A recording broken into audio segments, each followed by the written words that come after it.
this is JJ here at Once. What you're about to see is some very special content created just for you by the Once family. Art and community are our priorities here at Once.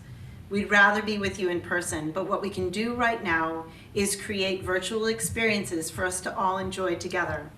No, it's not the same as being at a live show, but that doesn't mean that it's not a way to enjoy each other's company and entertainment. So, without further ado, a few house notes. The bathrooms are in the back, on the left. No flash photography, please. And as always, no crowd surfing. Enjoy the show.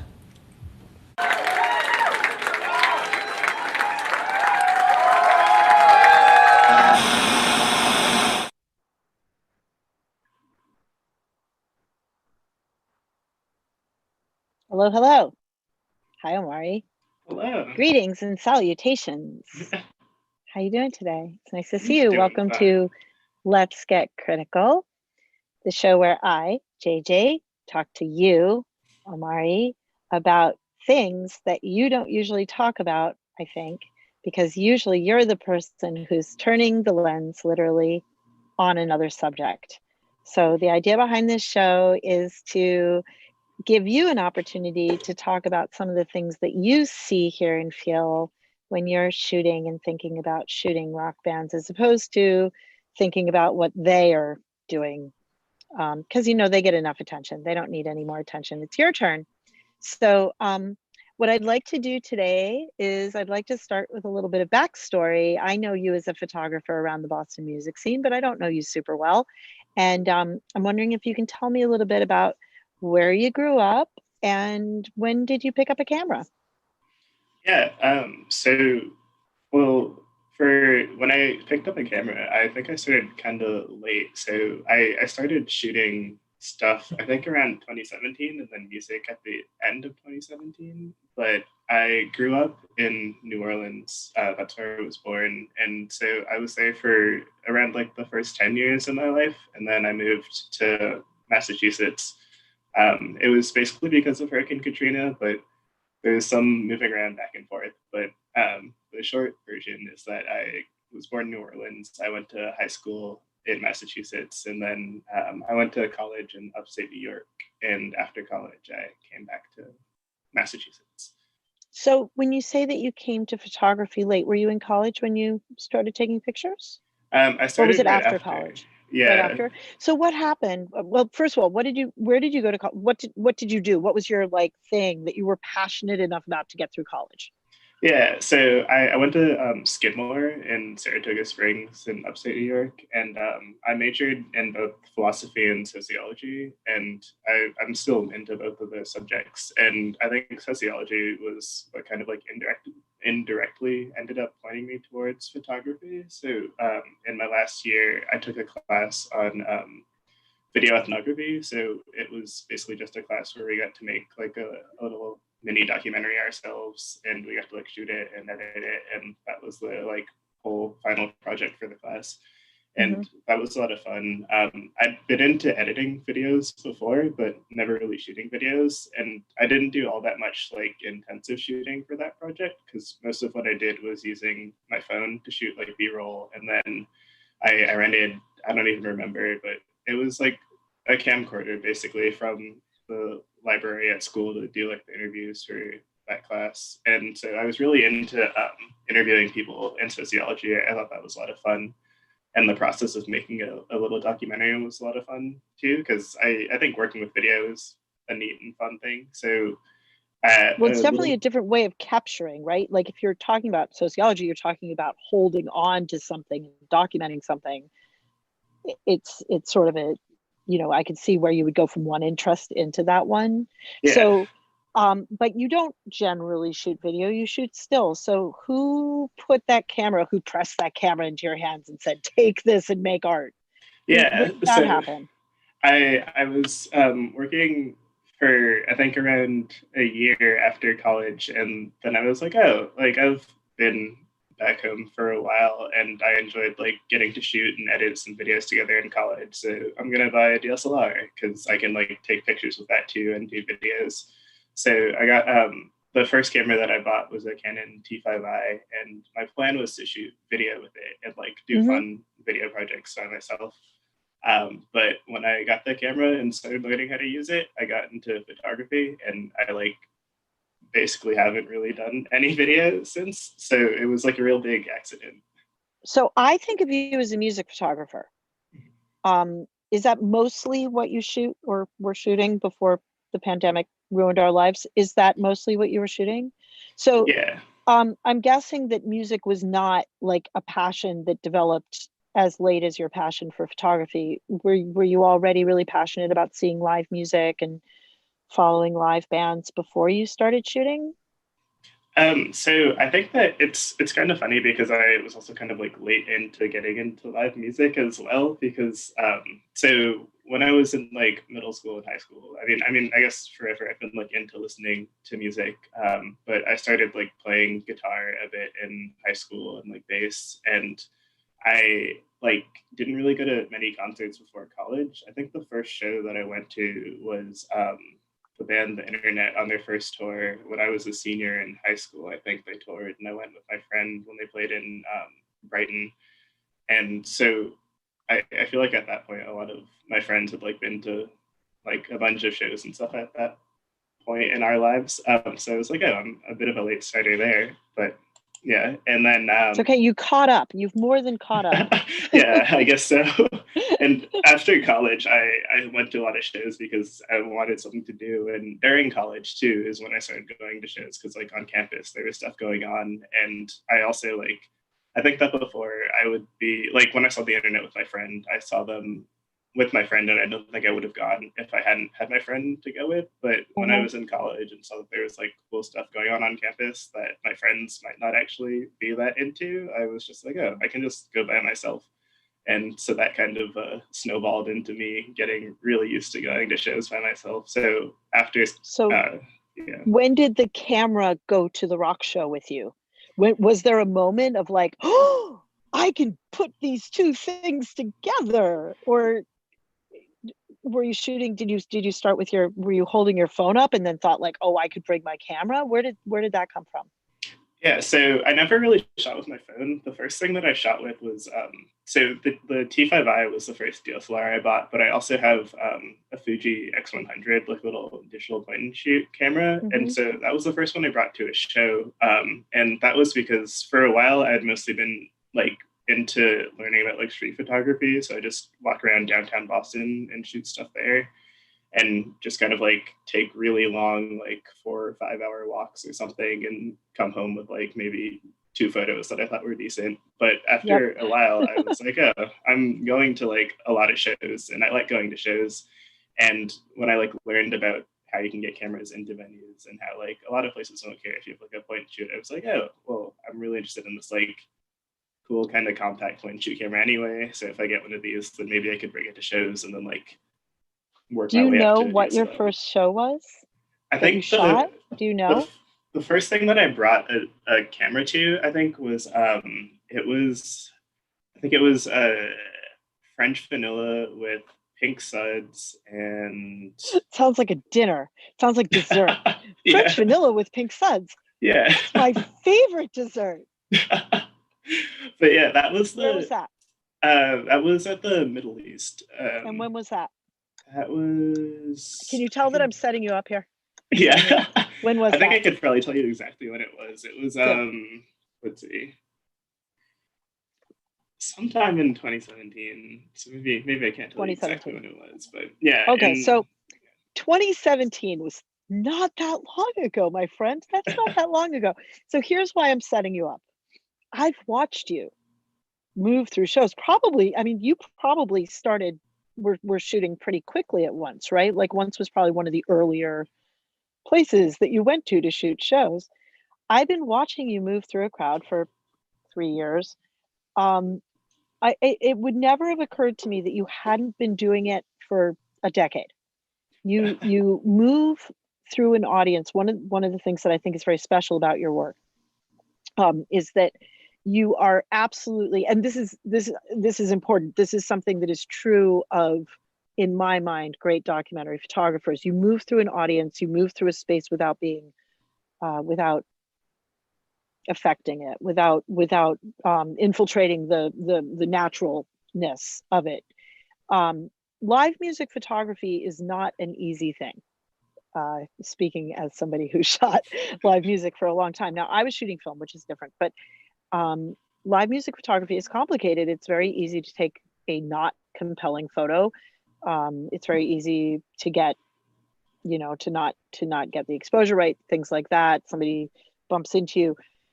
I've watched you get into some really interesting spots. You have a tendency to fold yourself into corners and behind speakers, things like that. I'm wondering if that's something that you just find yourself doing, because I would think it would be a little intimidating to get into those situations. So I think that a lot of like the way I kind of like squeeze myself into places is just because like I'm 6 feet tall, and I think not everyone at the show is going to be that tall. So I, in general, like want to make sure that I'm not, for the most part, just like a giant pillar in people's way. So you're being conscientious. Yeah, That's amazing. You're an amazing human being. It depends on the venue a lot. I hate those people who stand right up front with both elbows out like this. Yeah. Just, no. That's not the experience. But yeah, like if it's if I'm at like once or at like, I think once is a good example because I think that I have like an easier time kind of moving around the sides there and getting angles. But if I'm at somewhere like at like the Sinclair, I'll usually like I'll pick a spot and I'll stay there, and it's the stage is like high enough up that I don't feel as bad about my height there. But then Sure. At like Great Scott, I'll usually be to the front and then to the side a little bit, not like front center or something like that. And yeah, I suppose when you're talking about the lounge where there's no height, when you're talking about the lounge at once where the dance floor is level with the audience, and you definitely, I mean, there's a lot of pillars. Nobody would notice another one up there, right? Yeah. So I do a lot of squatting too at like if I'm at like a house show or like at the Democracy Center or something, then I will do like a decent amount of squatting and like waddling around if I can. Let's talk about house shows. I think that one of the things that is indicative of maybe I don't know how to say this. I mean, just I'm 53. Okay, so I'm going to say this. One of the things that I think is true of the younger music generation is a willingness maybe to go into whatever space there is where there's music playing, and so I know there's a lot of houses around the Boston area. I mean, you could probably name some of them better than I can, but there's these houses where they do shows. And in your experience, like what is the experience of bands in those places as opposed to a place where people are being ticketed and carded? And when you're shooting, do you feel like it's a different experience? Is it a different vibe? Yeah, I think it's like a different vibe shooting, and like just as someone in the audience, like I think that it's a really intimate experience since you're right there on the same level as the people. And I think it's also just really cool to see people put together shows like in their basements and like put together like really super killer bills and stuff like that, and get like touring bands and all of that. And I also like, as someone that's a big fan of so many local bands, it's great because I can see people that are like from Boston play, or before the pandemic, I could see people play pretty frequently that are like some of my favorite bands. And I think that as like shooting in those environments, I think that there's like a lot of, well, you have to deal with the fact that there's like not any light and that sort of a thing. But there's also like the kind of like weirdness of the space, I think makes it a really fun challenge. And sometimes like kind of like I don't know, there's like cool little corners you can find and stuff like that. And then there's also like, this is something that I stole from a different photographer named Kit, who used to shoot a lot of stuff in Boston, but in some basements, like the slats in the ceilings, I'd put like a flash there and have it wireless. So the flash would be shooting downwards. Like a slave flash? I was going to ask if you use a flash. How often do you shoot with a flash? It depends. So if I'm at like a show at like hardcore stadium or like in a basement or something where I know it'll be like a bit rowdier or something, I'll use the flash. And if I'm in a house where I can like put a flash in the ceiling, then I'll do that because it's a fun I thing. love that idea. I've never heard of that. That's a great idea. Yeah, and you get like cool, like dynamic looking lighting, and that's a lot of fun. And then I've also started using a cord on a flash. So if I'm at like, I don't know, just like any show with a flash, if it's not mounted somewhere, then I'll have it in one hand and then the camera in the other, so I can. Yeah, that was always me. That was always me, holding up flash, because we didn't have. I don't shoot much anymore, but I haven't shot a live show in years. But we didn't have a lot of remote options. It was mostly corded, as you know. I was wondering if you would talk a little bit about the bands that you are loving at the moment. What's your experience right now with what's going on in the Boston music scene? And maybe we could start a little bit pre-pandemic, and then we could talk a little bit about what you're seeing as things develop. What were you seeing happening in the music scene maybe through this fall? I feel like there was a lot going on. It was a really amazing, I felt like there was this huge groundswell of kind of interesting things happening in Boston music. And I'm wondering what was the most appealing to you? What were you following kind of? Yeah, I think that like pre-pandemic, some of the people that I was seeing a bunch were the band Seed is like one of my favorite bands right now. They're super cool. And Seed? The band, yeah, Seed, like a plant. And then the band Wrong, I'm super big into as well. Those two are two that I love seeing live. And then I'm wearing a Squish shirt too, and I like Squish a lot. They're one of my favorite bands. You're wearing a shirt. It's so cute. Squitch. Yeah. Who is Squitch? They're from here, and they're like a really cool rock band. I guess I'm really bad at describing how people sound, but they're one of my favorite people. That's why you're a photographer. Yeah. I totally get it. I can't do it either. I don't know how journalists do it. Rock journalists, I'm like, how can you write about sound? I don't know how you can write about flavor either. Yeah. I don't get it. It doesn't make any sense to me at all. But somehow I understand taking pictures of it. So I don't know, but I totally know what you mean.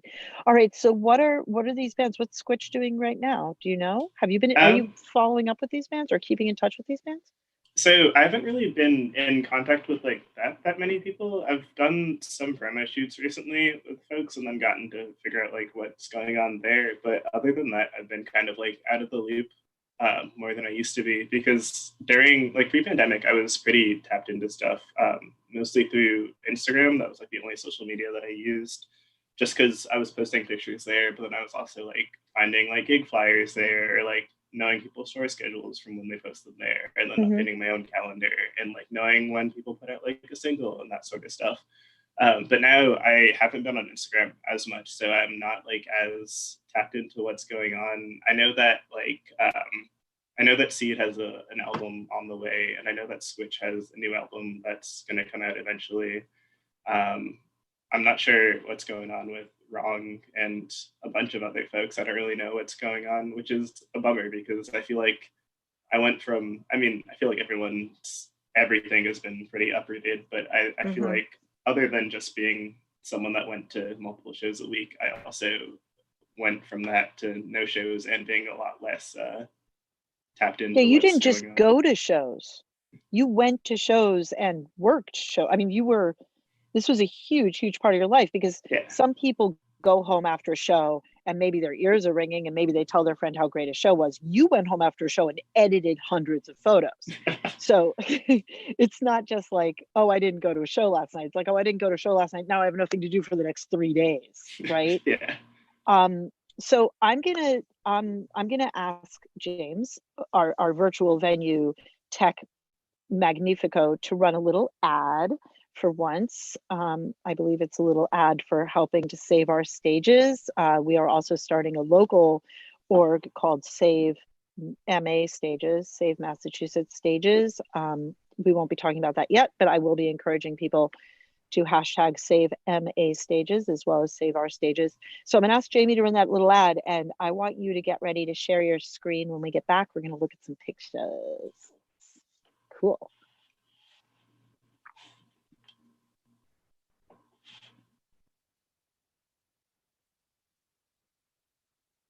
So we're once Somerville. We have an online store. It's called Shopperville. Get it? It's a pretty cool place. You can find our t-shirts, our bumper stickers, which, by the way, say Once Army, smashing the patriarchy since 2015. So you know you want people to be seeing that. Check out Once Shopperville. You can find the link in all of our socials. Please buy something. It helps us, makes you look cool. You rock. Hello, this is Tim Hall here, musician, saxophonist, and poet. I'm here at Once and just need to say how important it is to support the local arts and local businesses. Once is such an important venue to the scene of artists and creators. I'm just here to name how dire it is to support the individuals who run and manage the space. They offer so much to artists to develop their brand, to develop their sound, to develop their careers, and just need to name how important it is to support Once and the staff here and everything that they stand for and do for this local scene. Also, they have been nominated for a Boston Music Award for both the venue as well as their live stream. So again, they're doing amazing work. Please go and support. See you soon, Tim Hall. Out.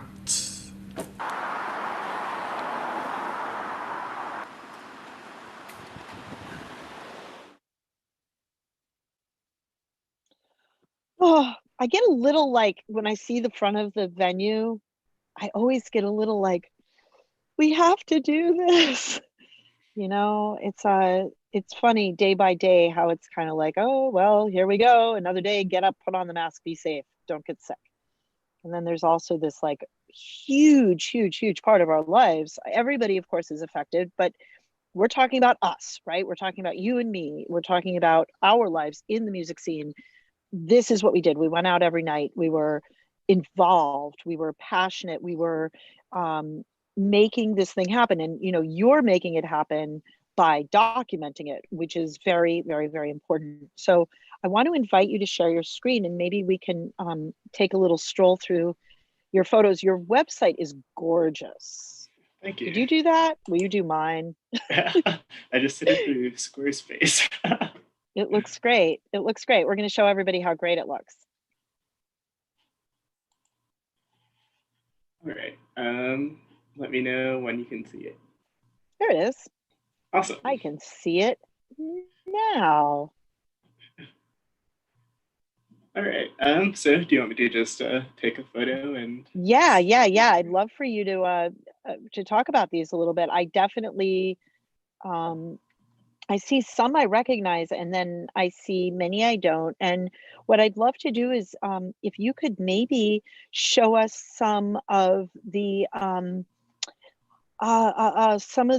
things that really stand out to you as like, wow, that shot, I'm really excited. I mean, these are all gorgeous. I'm looking at these beautiful photos, but maybe if you could walk us through a couple that really excite you. And I'd love for you to talk a little bit about what it is about them that excites you. Before we start, I'm going to acknowledge that we have a really kind of an interesting question here. And the question is from Daniel Toner, and it has to do with what rock photographers get paid. And I would love to have that conversation. Let's start with this one. Let's start with the power and the passion here. When I say, show me your favorite, where do we start? All right. I guess I'll start with the first one that's on the list, just because there are a few things about it that make it one that I like a lot. So this photo is from Great Scott, and the artist is JPEG Mafia. So this is one that I took with a flash, and this one's also a double exposure, which I like to do multiple exposures a lot, but I normally don't do them when I'm using a flash, just because I feel like it's easier for me to mess up and also easier for me to like miss something really neat if I'm my camera takes like forever once you do a double exposure to be ready to take the next photo. So there's kind of a trade-off there of like potentially. So of course, I think of a double exposure as being that you don't wind the film forward, but obviously, so do some digital cameras do double exposures and others don't? Because I didn't realize you could do that. Yeah, so some can do in-camera double exposures or like just multiple exposures. So I shoot on a Canon 6D now, which is it's a full frame camera, and at this point is like pretty outdated compared to what's out now. But it's a tank. Yeah, you're shooting music, and that is a tank. And I am here to tell you, take the tank. Don't take the Tesla. Get broken. So when you're in these situations and you're carrying this big old camera on you, and what's the lens? What's the focal length here? Are you shooting with a zoom? So this one I think was on I think that this one was shot on a 20 to 30 zoom. Yeah, it's a little wide. At like 20. Yeah. So at a show like this, I'll usually bring that zoom. Like if I know I'm going to be using a flash, because that one, if I had it next to me, I would show you. But it's pretty tiny and compact. Yeah, sure. Yeah, it's a really wide lens. Yeah, it's a wide lens, and it is light enough that I can hold it in one hand and have the flash in the other without having my like wrist be tired by the end of the night. See, now, if you were a woman, you would tuck it in your bra. That's what we do with small things. Well, that's what I do. Yeah. My phone, rolls of film, small lenses, boop, boop, boop, tuck them all in there. Yeah, so that's because we don't have pockets. So what I like about this picture, if I was shooting this at a time when I was shooting rock photography, that would have been turned down by magazines because you can't see the singer's face. But that's what really turns me on about it, is that it's not about who it is. It's about the power of the photo itself. And that's very exciting.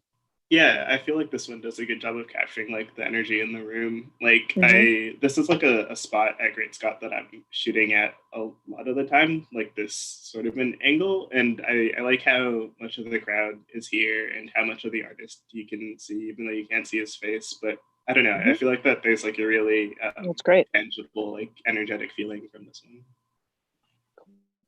one. I can hop over to the next one. Great. Okay, going like almost in order, but I think that this one is one that I like a lot too. For so different reasons. Yeah. So a very different vibe from this one, but Anjimly? Yep, it's Anjimly and Photo Comfort. It was like a Christmassy sort of show, like before Christmas, and it was at a place that I don't remember the name of it, but it was somewhere kind of downtown, and I think that's part of why it's neat to me. Like I really like shooting in kind of weird places. I mean, this isn't like weird in the sense that it's like some sort of like odd looking room or something, but just not like a typical venue. And I'm also at like a kind of weird angle since I'm inside of the piano almost with this shot. So I think that sort of thing is really fun for me, like when I can be in a space where I can get these sort of angles that you couldn't get at like a normal venue necessarily, or you'd have to be at like an event like this where you can get like the reflection of the artist at the top of the piano, as well as like, and it's quite literally a slice of the show. It's quite literally a piece of it. Yeah. Once again, not the the feature is not the main singer, which is interesting. It's not dissimilar from the photo we saw before. You can see the singer's face, you can see the musicians' faces, but not dissimilar in that the real feature of it is kind of that negative space more even than them. Yeah, and I think that another thing that I really like a lot too is just being kind of conscious about like the perspective that the spot in the room that I have gives the viewer of the photo. So like in this one, you can see the audience as well, but it's also just kind of like, I don't know. I think that the audience, showing the audience gives an enormous amount of place to it really helps to set the tone. I also really like to see the audience in photos. Yeah. Yeah, and frequently when I shoot, I also try to get some of that. I always love photos where I can like where I have to kind of think for a second about like where the photographer was standing and where they were to take the picture. So I always think that's kind of fun when I can have that in my own thing. How did he get in that piano? Yeah. Did it affect the tuning?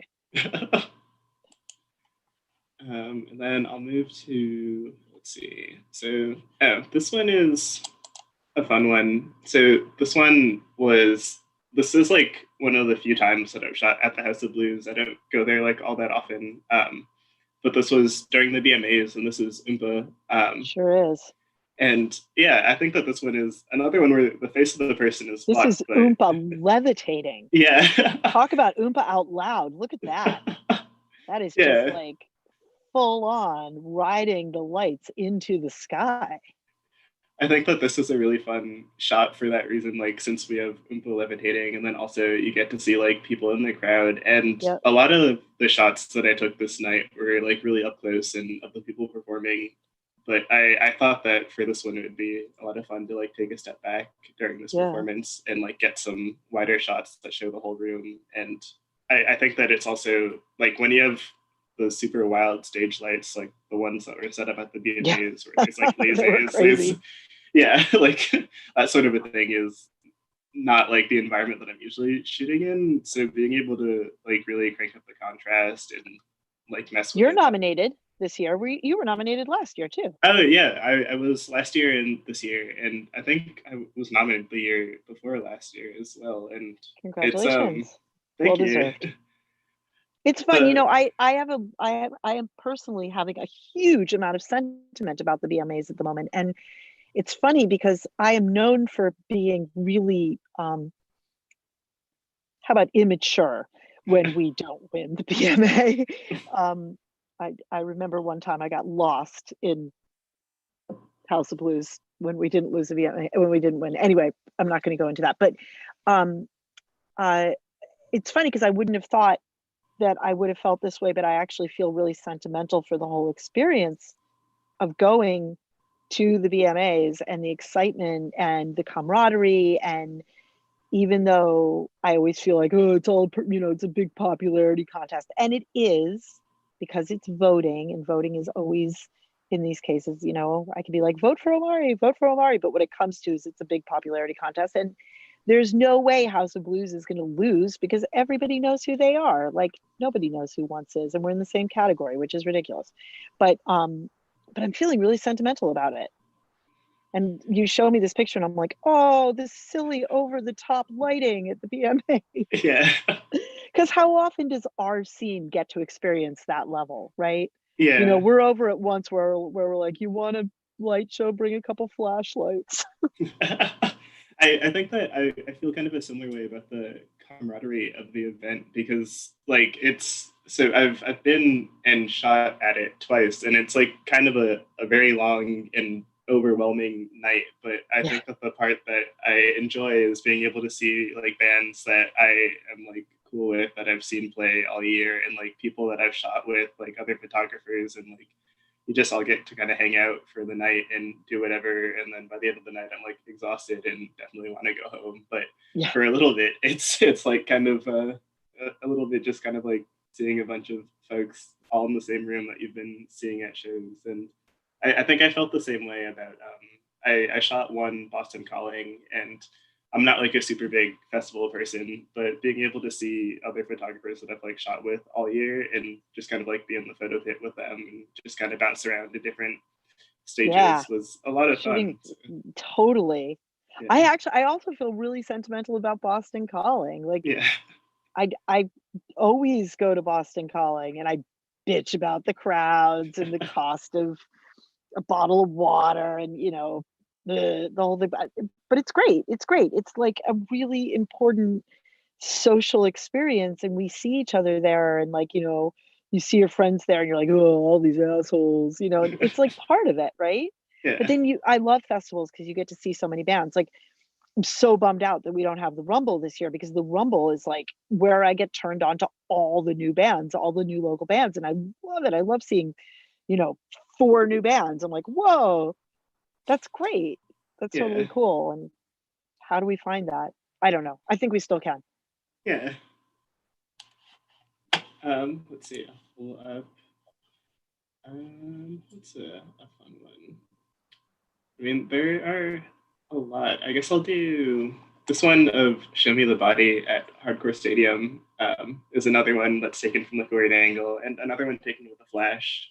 So this one was with a flash cord, but I think I was just holding it like kind of up and pointing it down. So it's not anything too funky with the angle of the light.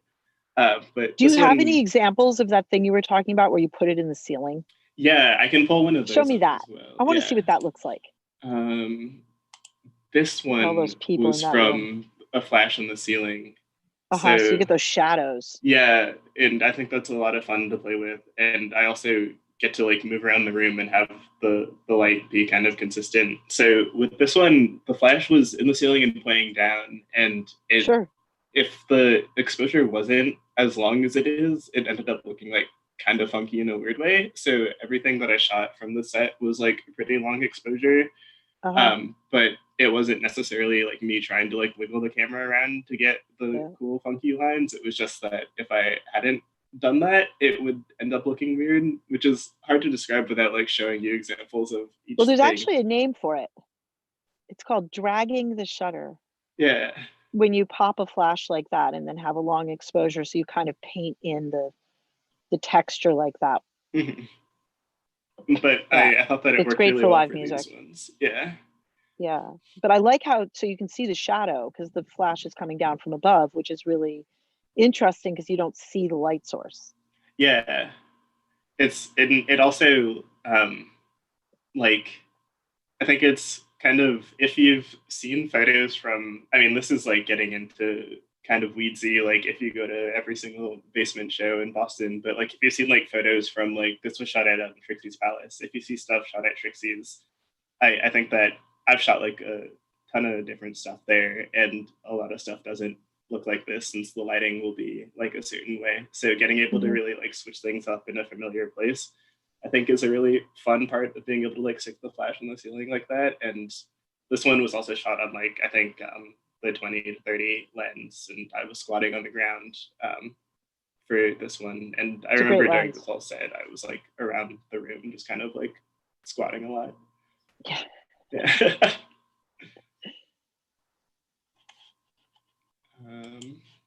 Let's see. Oh, this one is also from Trixie's, but this one's and upstairs. Now we're in color. Yeah, and so I do some stuff in color. This is Brittle Brian. Sure. So, who I love, and I think it's interesting. One of the things that I think of when I think of your photography, I do think of it as being black and white, but of course it's digital. Which means that you have that choice. And when you're shooting, are you shooting in color and then converting it to black and white, or are you shooting in black and white? I'm shooting in color and then making it black and white after. And it's, for most stuff, I think it just ends up looking better when it's in black and white. But for some stuff, I feel like the color like works a lot more. It's kind of like I don't have like any super scientific process about it. It's mostly just like kind of by feel, which ends up leaning towards black and white most of the time. But yeah.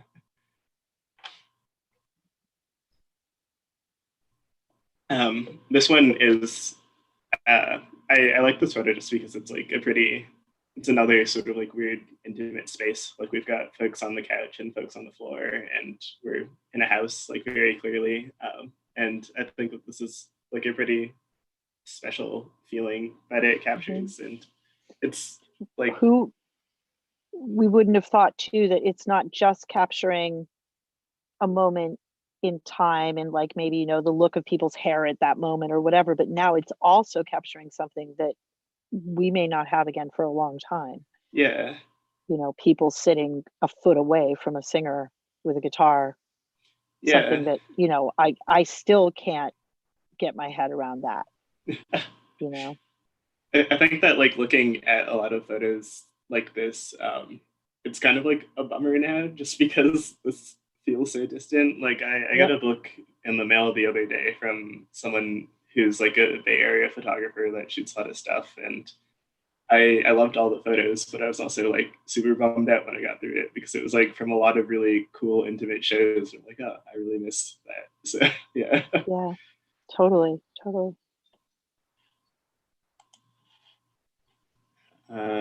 Let's see. This one is a fun one just because of the proximity. Yeah. So this was taken at Northeastern at their like Starbucks venue that they have. Oh, that weird venue where Yeah. there's a Starbucks instead of a bar Yeah. after hours. I love that venue. You know, the thing about that venue is that it's got the best sound. It's amazing. It sounds incredible, and it's a great room, and it has great lights. And then there's the people in the back like making lattes, like Yeah. in the background. It's so funny. I think that like Northeastern's venue is definitely one that I think of as like another kind of weird room. Like there's like a stage and lights and great sound and everything, but it's also like a Starbucks. Like I think that that's so funny and it's still funny to me. Where the bar should be. Yeah. You don't And hear this like one's- shaking and beers popping. You hear Yeah. so funny. But what a great room. So were you actually that close, or were you shooting with a Zoom? I think it was, so this one I definitely shot on a 24-70, but I was also pretty close. Like he was touching me for like a good chunk of that show. So I think that this one, Who is it?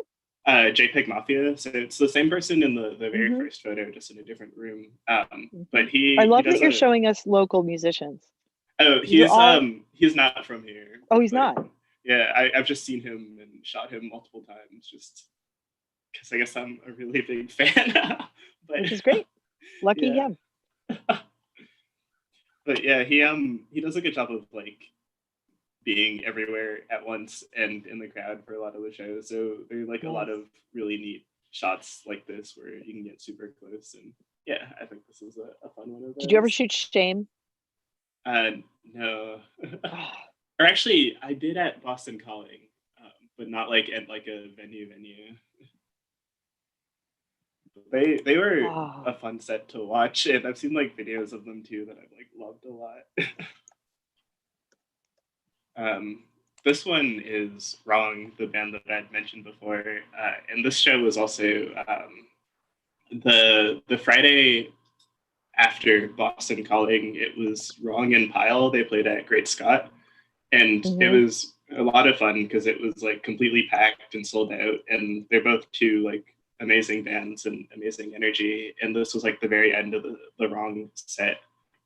So this one was also with a flash, and I had the flash like ready but wasn't using it for most of the show, but I just kind of felt like this was a show where someone might go into the crowd. So in that sort of a situation, I'll usually just have the flash like with me and nearby so I can put it on if I need to. You totally need to sell this either to Vans or Converse. Yeah.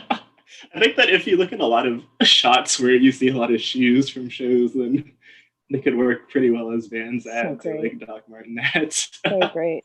Which segues us into something. So what this friend here, Daniel, was asking, which has to do with getting paid, which of course is something that, I mean, I know for years I've been like, what's the right amount? How much do you get paid? How much do you ask for?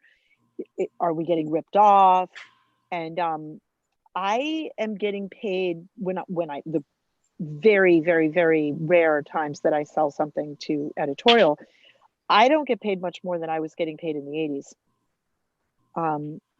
I don't feel like that's something that has come along, I think partly because of digital photography, and but also, I mean, even when I was working and it was film and I was one of the only people there, I wasn't getting paid very much. I feel like photographers have a tendency to get kind of swept under the rug. Do you sell work to magazines? Are you finding that you're getting commissions? So I think the things that I will make money from more often than not will just be like doing promo shoots with the artists, or like if they want to use a photo, like I've had like a photo in someone's like J card on their tape and like that sort of stuff. So in those sorts of scenarios, I'll get paid. Or if someone's like, oh, we're having like a release show for an album and we want to make sure that someone shoots it, like, could you come out and then we'll give you like such and such for it. So it's it's less often. There aren't that many times when I'm getting paid for shooting. I think that's the truth. Yeah. That's totally the truth.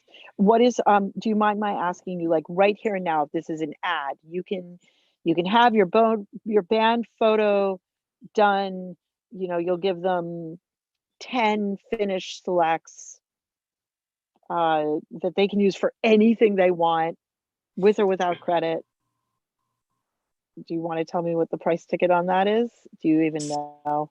Well, I'm like really super flexible, and I'm also like working with like a lot of folks that like are, I don't know, like I for a lot of things I'll just end up doing like a flat like 95 or something. So like really low on like the lower Yeah. end of like photography things. But I think in general I'm like working with people that I like think are cool and that I care about. And Yeah. I'm also like I have like a day job as well, so I don't need to like Well, but support I think myself that only that's the through reality of photography. it. I mean, I But think yeah. this is a really important thing for people to realize, is that actually photographers, journalists, but photographers generally, freelance photographers, really don't get paid very much. And Yeah.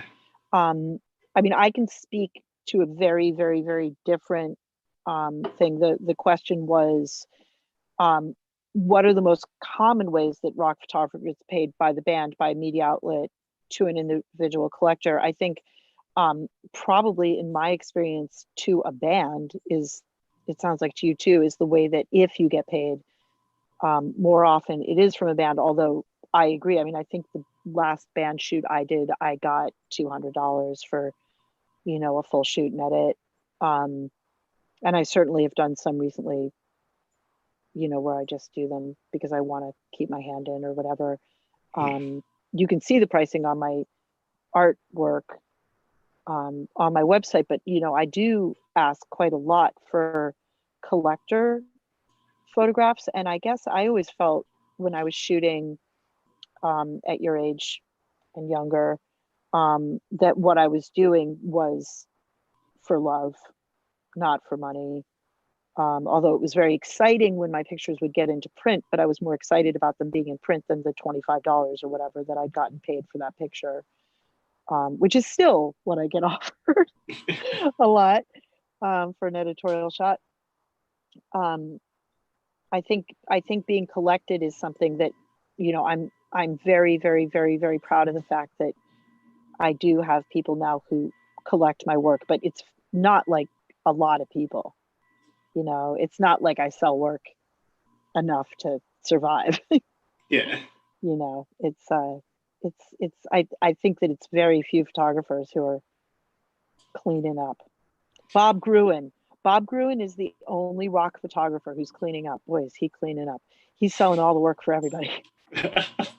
I know like a few people that have like I have a friend Austin Roa who has done like tour photography and videography, and I feel like in general like now most people that have a goal of like being able to live off of doing any form of like rock photography or like something that resembles it are trying to become like tour photographers or something, because I think that like if you're touring with a huge enough band, then I think that that's probably the only way that I can think of that has some sort of like Where you're consistency. actually the band documentarian. Yeah. Yeah, that's a good gig, huh?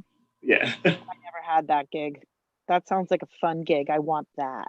And I want to do it for somebody who tours in a luxurious style like Pink Martini. And I want to stay in really nice hotel rooms. Show us a couple more. We're unfortunately running out of time, which makes me sad because, I want to keep looking at pictures. Yeah. Can you show us a couple more? I can What's your favorite venue to shoot at? You can say once, I don't mind. What's your favorite venue to shoot? I think it's going to be Great Scott. Well, I don't know, because I like venues for different reasons, I guess. Like I like I don't know if I could really say that I have a favorite, because I like Trixie's This is very good. Palace. This is a very diplomatic answer. Yeah. But like truly, like I think that there are different things at each venue that I like and dislike. Like like I might like the that is a carpet, yeah. This one is from a basement. A basement that doesn't have shows anymore, called Makeout Point. But this was Elizabeth Color Wheel, and great. It's a really dark room, and I think that like I wasn't using a flash for this one, which is like rare in Really? this sort of a space. And I don't know where that light was coming from. I don't really Was it remember. daylight? It wasn't daylight, and I'm thinking it might have been at the same show the band Lovelorn played, and they bring their own lights, so I think they might have had a light set up still, but I actually don't remember. But this, Because it looks like light coming in through curtains. yeah, it's coming from between feet, but I don't remember where the Oh, source oh, was. I see. Okay, those are Yeah. legs. Yeah. Yeah. But this is a band that I love a lot, Elizabeth Colorwheel, and this was a show that I liked a lot, and a venue that I liked, or a house that I liked a lot going to. Like the shows there were really nice, and the people there were really nice, and I think that just like as a space, it was shaped in a way that I liked. Like there were enough corners that I could squeeze into without feeling like I was like blocking everyone, and yeah, I feel like with a lot of house venues, I have like the ones that I like the most. It really just depends on how wonky it's shaped and how much I can like squeeze Totally. into little corners. But yeah. Totally. No, I know what you mean. Yeah. Yeah. And I can pull up another one as well. Let's see. I guess this one is from another house, the ER, and then this one I think was 3 exposures. So I can do Wow. I think the most that I do really is 3 on my camera, and depending on how many like in camera multiple exposures you do is like how long it takes for it to do whatever it does behind the scenes. Process or think about it or Yeah. run it through the chemistry.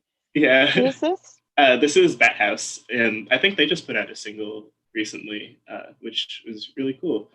And they're a really cool band from here. And this was at the ER, and I think one of their last few shows, this was a house, and they had like a really funky light thing, little dots on the walls that you can see. So that was a lot of fun to mess with multiple exposures, because you can get little like light balls on top of people. And I think that's something that I do a lot, just like kind of fill out the frame, is do like one unfocused exposure of like light balls and then the artist. And this one was, I think, shot on the 24 to 70, and I was pretty much in front of them. Like there's like a little pillar at the ER that I like to put my back to, because it was a kind of almost an L-shaped pillar. So I was able to kind of like be tucked in. So it kind of support you. Yeah, and I could be like kind of right in the front, and also know that I like wasn't blocking anyone. No one's going to hit you. You're not in anybody's way. Yeah. Mm-hmm. It was a very if you wanted to get out from that spot, though, it was pretty much impossible, because once the crowd you were there, you were there. Locked in. Yeah. See, this is where my age shows. Even hardcore stadium, I'm checking for the fire exits. You know, I'm like, I gotta be able to get out of here if I gotta get out of here, because I'm old. I can't move so fast. I feel like at hardcore stadium, I've definitely had like a lot of somewhat claustrophobic moments, and that's also a venue where like when it gets rowdy enough, the ceiling will start like actually dripping and like the mirrors fog up, and that's a whole thing. But yeah, like, there's that. You have to bring a lens cloth, because that's how you know the ventilation is so good. Yeah. And what is this going to mean? We haven't even had that conversation. I think that we're going to have to table that conversation for interview part 2, the conversation about what does this all mean? Yeah. I don't know what this all means. There is a lovely comment here to me that says, I want to comment on what an incredible talent Omari has, and I look forward to hearing more in the future. Because I have to wind down, I feel like that is an excellent cap to put on this wonderful time with you. That I agree, you are a really excellent talent. I'm excited to see where you go from here. I want to invite you to put together an album for the Once Somerville Facebook page. I think that would be amazing if you would do it. And I'll continue to tell people. And I think this is an opportunity, and other opportunities might arise as well, to say, if you're a band, what can we find you on Instagram? Yeah, I'm on Instagram at o.shoots, and then the website is oshoots.com. And if you Google Omari Spears, I think at this point, I mean, my name is already not that common, and I think SEO is in my favor right now, or if you Google me, you'll get my site first. So. The SEO, may the SEO be ever in your favor. Absolutely. So thanks for being here. Yeah, I really thank you. appreciate you spending this time on Let's Get Critical with me and you and your pictures. It's been great fun. And I'll look forward to chatting with you again real soon. And thanks everybody for listening today. We'll see you again Thanks for having next me week. on. Be well. Thanks so much for being here.